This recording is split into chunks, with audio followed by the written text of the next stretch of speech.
उत्तर प्रदेश का मेरठ जिला। मेरठ जहां से आजादी की क्रांति की शुरुआत हुई थी। देश में आजादी को लेकर एक मुहिम की शुरुआत हुई और देश आजाद हुआ था। कुछ इसी तर्ज पर राजीव त्यागी ने उद्योग जगत का रास्ता छोड़कर देश की माटी और अन्नदाता के विकास के लिए अन्नदाता फाउंडेशन का गठन कर माटी और अन्नदाता के लिए एक मुहिम की शुरुआत की है।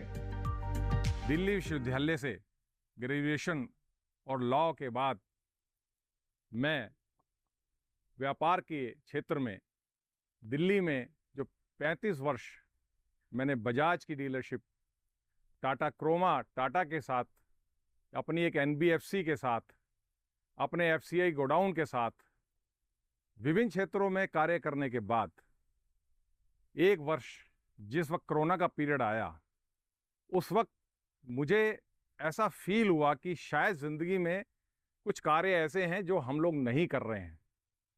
और उन कार्यों में जो सबसे बड़ा कार्य था, क्योंकि मैं भी आपकी तरह एक किसान का बेटा हूं, लेकिन क्योंकि व्यापार के क्षेत्र में रहते रहते मैं ये भूल गया कि मैं भी आपका भाई हूं और मुझे भी इस क्षेत्र में, कृषि के क्षेत्र में अपने किसान भाइयों के साथ कुछ ना कुछ कार्य मुझे करना चाहिए।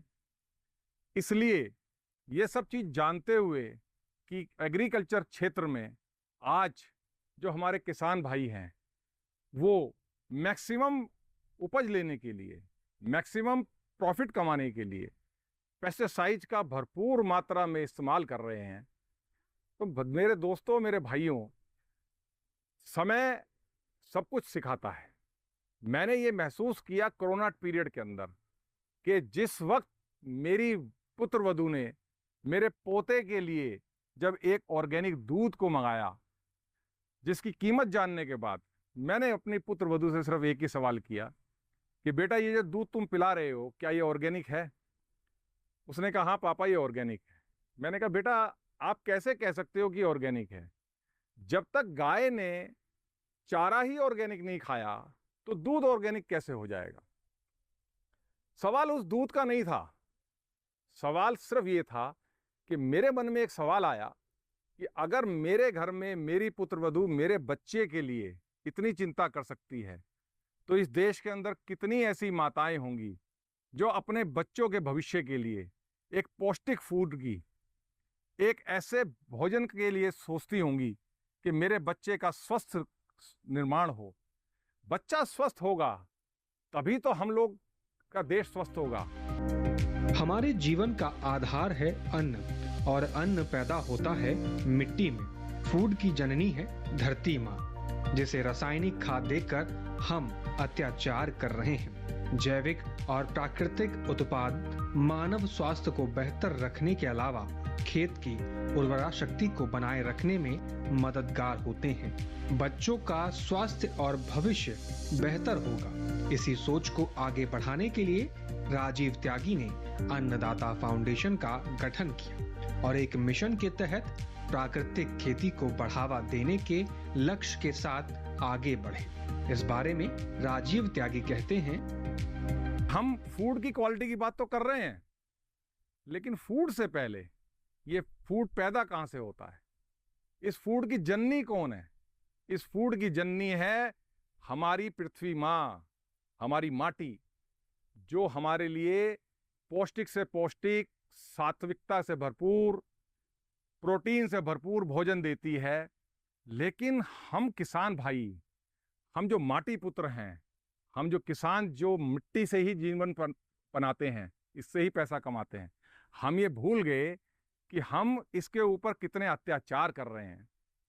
हम पैसे के लालच में, सिर्फ इसलिए कि ज़्यादा पैसा आए, क्या कभी हम लोगों ने सोचा कि जो भोजन हम लोग इस संसार में अपने बच्चों को हम भोजन दे रहे हैं, क्या वो भोजन उनके लिए कैसा है? उससे उनका कैसे भविष्य का निर्माण होगा? उनके स्वास्थ्य पे क्या असर पड़ेगा? ये कभी हम लोगों ने नहीं सोचा। बस इसी सोच के साथ मैंने अपने आप को जागरूक करते हुए एक मिशन की तरफ कदम बढ़ाया और वो मिशन था मेरा अन्नदाता फाउंडेशन। राजीव त्यागी बताते हैं कि जैविक खेती की ओर बढ़ने के दौरान उन्हें कुछ मुश्किलों का भी सामना करना पड़ा। गोबर नहीं मिलने पर उन्हें गोबर बाहर से मंगाना पड़ा। गोबर के बिना प्राकृतिक खेती नहीं हो सकती। जैविक खेती करने के साथ साथ पशुपालन बेहद फायदेमंद होता है।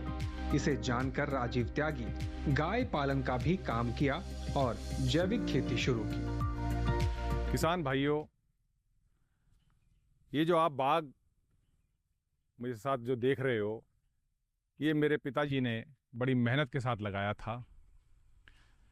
लेकिन जब दिल्ली में व्यवसाय करने के बाद जब मुझे ये महसूस हुआ कि मुझे ऑर्गेनिक खेती की तरफ जाना है, तो जब मैं बाग में आया तो मुझे ऐसा प्रतीत हुआ कि क्यों ना इस फल को, जिसको कि हम सिर्फ केमिकल बेस ही पैदा कर सकते हैं, क्यों ना हम इसे प्राकृतिक विधि से, जिस विधि से वर्षों तक लोग फल और फ्रूट का सेवन करते रहे, उसका आनंद लेते रहे, तो क्या उस प्राकृतिक विधि से हम दोबारा से ऐसा फल पैदा नहीं कर सकते? ये सोचकर मैंने सबसे पहले ये बीड़ा उठाया कि प्राकृतिक विधि से अपने फल यहाँ बाग में फल को पैदा करूं। जैविक खेती की ओर बढ़ते हुए राजीव त्यागी ने अपने बागों में ऑर्गेनिक खाद का इस्तेमाल किया, जिसका परिणाम भी सामने आने लगा है। जैविक खादों के प्रयोग से राजीव त्यागी के खेतों में लगे आम के फलों की क्वालिटी उन्नत हुई है। इलाके में उन्नत किस्म की लीची, नाशपाती भी पैदा हो रही है। इस बारे में राजीव त्यागी बताते हैं। मेरे किसान भाइयों, ये जो हमारा बाग है, ये करीब 100 बीघे के अंदर हमारा बाग है, जिसमें आम की सभी वैरायटीज़, चाहे वो राम केला हो, दशहरी हो, चौसा हो, लंगड़ा हो, गुलाब जामुन हो, रटोल हो, आम्रपाली हो, ये सभी के वृक्ष हमारे बाग में हमारे पिताश्री ने लगाए थे। उसके बाद हमने पहली बार इस वर्ष में हमने बिना किसी पेस्टिसाइड्स के प्योर ऑर्गेनिक प्राकृतिक तरीके से हमने इस बाग के अंदर खाद लगाया। गौवंश का गोबर और गोमूत्र का उपयोग खेत की उर्वरा शक्ति को बढ़ाने और उत्पादन को बेहतर बनाने में किया जाता रहा है। मानव और खेत दोनों के स्वास्थ्य के लिए जैविक खेती बेहतर है।